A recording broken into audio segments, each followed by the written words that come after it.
नमस्कार भैया बहनों। पिछले वीडियो में हमने एक कोण वाले प्रश्न सीखे थे कि जिनमें यदि एक कोण हो, ठीक है, तो उस त्रिभुज का लंब, आधार और कर्ण कैसे ज्ञात करेंगे। इसके लिए हमने पहले से समकोण त्रिभुज की रचना कर ली थी ऑलरेडी। अब यहाँ क्या है कि ये जो प्रश्न है 3 अंक का आता है एग्जाम में, तो यहाँ पर इस प्रश्न में 2 कोण दे रखे, ठीक है। तो 2 कोण वाले जब प्रश्न होते हैं तो उनमें हम एडवांस में चित्र नहीं बना सकते। उसके लिए प्रश्न को पढ़कर जैसे जैसे प्रश्न को पढ़ेंगे वैसे वैसे चित्र को पूरा करना रहेगा। अब जैसे कि ये प्रश्न है, एक समतल जमीन पर खड़ी मीनार, ठीक है। तो मीनार जो होती है वो हमेशा ऊर्ध्वाधर खड़ी रहती है। तो मान लेते हैं कि ये तो है हमारी मीनार। अब ये जो मीनार है, इस मीनार की छाया नीचे ज़मीन पर बनेगी।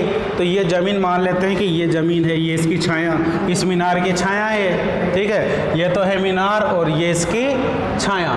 आगे का उसने कि एक समतल ज़मीन पर खड़ी मीनार की छाया उस स्थिति में 40 मीटर अधिक लंबी हो जाती है। यानी कि ये जो छाया है, ये छाया 40 मीटर और बढ़ जाएगी। ये 40 मीटर बढ़ जाएगी। ये कब बढ़ेगी? जब सूर्य का उन्नयन कोण 60 से घटकर 30 हो जाता। अब मान लेते हैं कि ये इधर सूर्य है, ठीक है। अब ये सूर्य है तो इस मीनार की छाया इधर ही पड़ेगी है। तो एक स्थिति में तो ये छाया थी, कब थी? जब कोण था उसका 60 डिग्री। तो यहाँ तक मान लेते हैं कि ये जो बिंदु है, इस बिंदु से शिखर का कोण ये दे रखा इसने 60 डिग्री।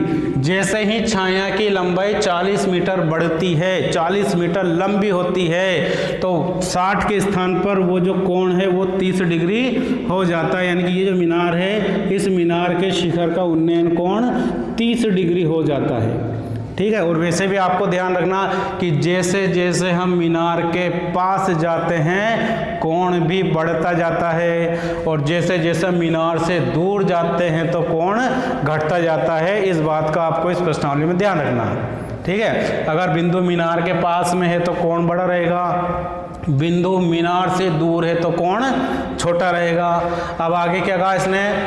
सूर्य का उन्नयन कोण 60 से घटकर 30 हो जाता है तो मीनार की ऊंचाई ज्ञात करो। ये जो मीनार है, इस मीनार की ऊंचाई ज्ञात करनी, इसको मान लेते हैं हम h, ये h, ठीक है।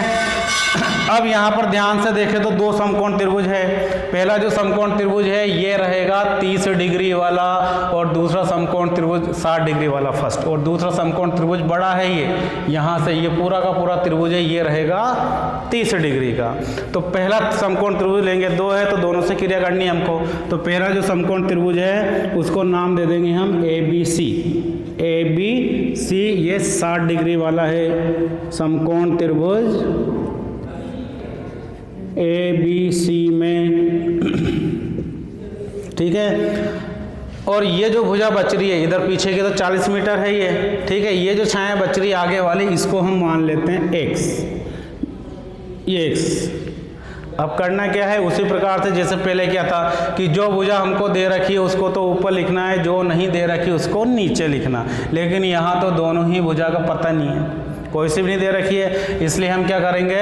उस भुजा का पता लगाएंगे जो दोनों समकोण त्रिभुजों में उभयनिष्ठ हो। अब यहाँ पर हम ध्यान से देखें तो त्रिभुज ABC में ये देखो लंब H, और दूसरा जो त्रिभुज लेंगे ABD, इसको नाम देते हैं। इसमें दूसरे वाले त्रिभुज ABD में भी H आ रहा है, तो फिर इस H को, दोनों में उभयनिष्ठ है तो इस H को लिखना है ऊपर। H को तो लिखेंगे ऊपर और X को लिखेंगे नीचे। अब त्रिभुज में X तो लिख रखा है, H लंब लिख रखा है, और x लिख रखा है आधार पे, और लंब बटे आधार यदि हम देखें लाल बटा कक्का से तो इसका त्रिकोणमितीय अनुपात बनेगा 10, और कोण है इसमें 60 डिग्री, ठीक है। अगली स्टेप में इसको तो हटाना ही है। h बटे x बराबर 10 60, और h का मान निकालेंगे तो x इंटू 10 60 का मान सारणी में देखेंगे 10 60 का मान होता है √3, और ये x ऐसा का ऐसा ही, ये हो गया आपके समीकरण नंबर 1। इसी प्रकार से सेकंड जो समकोण त्रिभुज है वो लेना है। समकोण त्रिभुज ABD में, अब इसमें भी इसी प्रकार से H को लिखना है ऊपर, लंब ऊपर और ये आधार, इस त्रिभुज की बात कर रहे हैं 30 डिग्री वाले की, तो ये पूरा का पूरा आधार हो जाएगा। आगे वाला हिस्सा x है, पीछे वाला हिस्सा 40 है, तो ये पूरा आधार हो जाएगा x प्लस 40। ठीक है, बनेगा वही 10 जो यहाँ बना। देख लेते हैं, h तो लिख रखा है लंब पर, x प्लस 40 है आधार पे, लंब बटे आधार बनेगा 10 और कोण लेंगे काम में 30 डिग्री।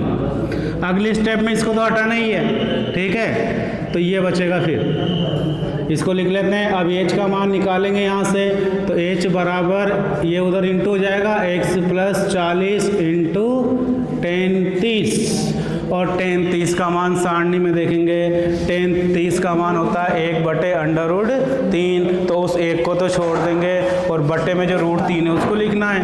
x प्लस 40 तो ऐसा का ऐसा ही, और ये बट्टे में √3, ये समीकरण नंबर 2। अब इन दोनों को हल करना है, तो समीकरण 1 में भी h का मान है और 2 में भी h का मान है, तो समीकरण 1 व 2 से h कट जाएगा, इसमें भी h, इसमें भी h कट जाएगा ये, तो इसमें तो बचेगा √3x और इधर बचेगा x प्लस 40 बटे √3, बस गुणा करेंगे, √3 को √3 से इंटू करेंगे तो 3 हो जाएगा, x ऐसा कैसा ही, और बराबर में x प्लस 40, फिर x को इधर लाएंगे तो 3x माइनस x हो जाएगा, 3x में से 1x घटाएंगे तो 2x बराबर 40, और x का मान निकालेंगे 40 बटे 2 यानी कि 20, ये तो हुआ x का मान। लेकिन हमको तो मीनार की ऊंचाई ज्ञात करनी है, तो ये 2 समीकरण है, नंबर 1 और 2, इसमें से जो भी सरल है उसमें मान रखना है, तो समीकरण 1 सरल है ये, तो इसमें रख देंगे मान। समीकरण 1 से h बराबर √3x और x का मान है 20।